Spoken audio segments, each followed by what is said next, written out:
Vehicle and asset finance from ABSA, going the extra mile to get you financed. After the first 160 kilometers of the day and back at the designated service point, it was Gary Bertel in the Atlas Copco Porter who led the cars back in for a compulsory 15-minute stop. Yeah, very dusty. Unfortunately, Evan held us up most of the morning. We were sitting behind him, and he threw a big rock up at me, which smashed the bars and seems to have bruised my eye. So my eye's closing a bit. But it's fast, and I think track position is very important for today's event. And we're just trying to control the race from the front as best we possibly can. No mechanical problems? No, the cars are really fantastic. That Atlas Copco Porter really seems to be doing the trick today. But the Silwolds did have trouble. The thing is, we had a little bit of a fuel pressure problem, so we put on the second fuel pump, and then it's going a little bit better now. It looks like the engine's got a little bit of a miss, so we'll have to wait and see what happens on the second loop. Fast race, you need all the horsepower you can, so there's guys chasing us with bigger horsepower and stronger cars. We'll have to wait and see what's going to happen. Yeah, so far so good, no problem. Everything's going well. The lead car's going a bit too slow, I think. The whole field is bunching up and we've been in his dust the whole race. So I'm hoping that now that the track has opened up a little bit, he can go a bit faster so we can get a bit of breathing space. The dust was a problem, Duncan? You can't pass. There's so many dangers off the racing line that if you take a chance, it's going to end in tears, I'm sure. So you just got to hope that the car in front of you goes a bit faster. Krobler and Moore was enjoying a quick monkey's breakfast, had a clean run on their first loop. No problems till now, just a lot of dust. We're catching on the front, guys, but it's, the dust is so thick you have to fall back. We've catch 10 seconds again on nil, and I think that's what it's going to be about, and we try to stay out of trouble. I think the biggest thing is going to be on this next loop is not to having a puncture, and there's a lot of guys that had punctures on the previous loop. Hutchinson found it tough. It's really rocky out there, and very difficult in front, We try to keep up a good pace. We were lost quite a few times, and Gary managed to catch up in one of the places we got lost. But it's just endless rocks and rocks, and we managed to pick up a puncture. It's where we dropped back to 5th in class. You've got nothing else really changing. It's so dusty. It's just sort of a procession, unfortunately. But not really difficult, just you're limited by the rocks. You can't get going. The motorised camp was counting the cost and making standby plans. And after a great drive and a big move in the Toyota camp, there was a spirit of optimism. Yeah, we've had a clean run up to now, so we're just trying to keep it neat and tidy, not get any punctures.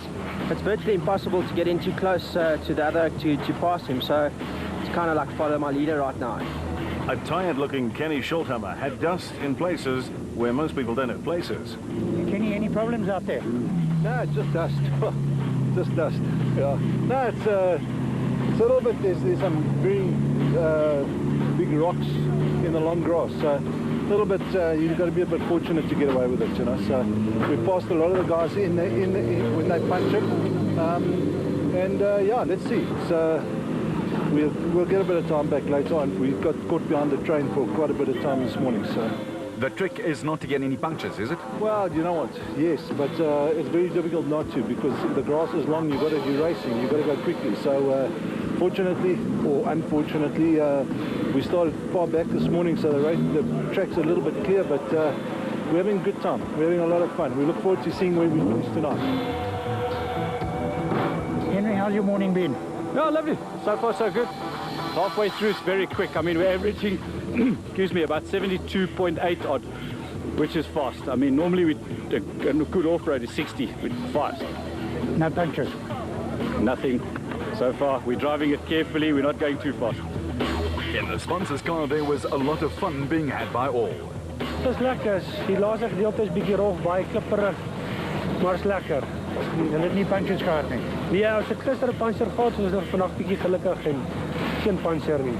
As the cars got a quick service and the drivers got a drink and sped out again, Cobus van Tonder's dirty and tired face told a story. Cobus, it looked as though it's hard work out there. Yes.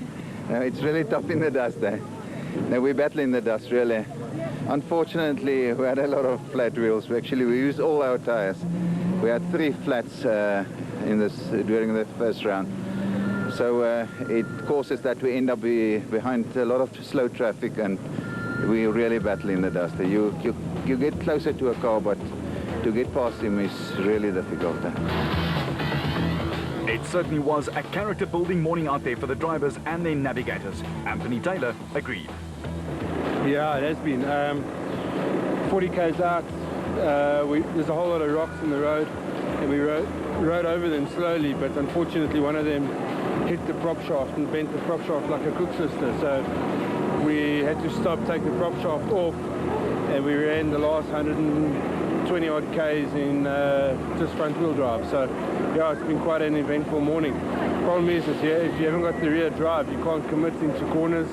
Braking is a problem. So yeah, just going slowly and collecting points. They're going to put a new prop shaft on now, the guys, and let's hope we can get a fair result for Toyota. Jan, enige problemen? Nee, ons het niks probleme gehad nie. Ons ry maar kalm en bly net uit die klippe uit. Is dat 'n probleem? Ja, baie klippe, baie klippe. Nie pabiele nie. Nee, niks pabiele gehad sover nie. For the title sponsors, RFS, a retirement solutions company, the first loop in their own race was a tough baptism of fire out there in the Magalies area. We lost power steering the last 25 k's, but further than that, it was a nice race, yeah. No punctures out there? No, we had two actually. It's 80 k's into the race, yeah. Hoping to make up some time on the second loop and give it horns? We hope we can fix the power steering, then we'll carry on, yeah. The batting order after the first loop of racing. Atlas Copco's prologue specialists Bertolt and Vermeulen were hoping to hold on and translate their early success into a big win for their team.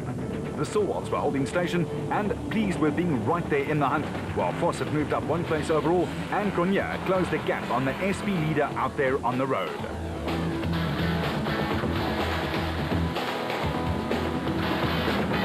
Whitehouse and Carlson sitting firmly in 8th place, followed closely by Moore and Pinar in the Free Spirit Chevy. We continue after this from the RFS Magalies 400. Vehicle and asset finance from ABSA, going off the beat.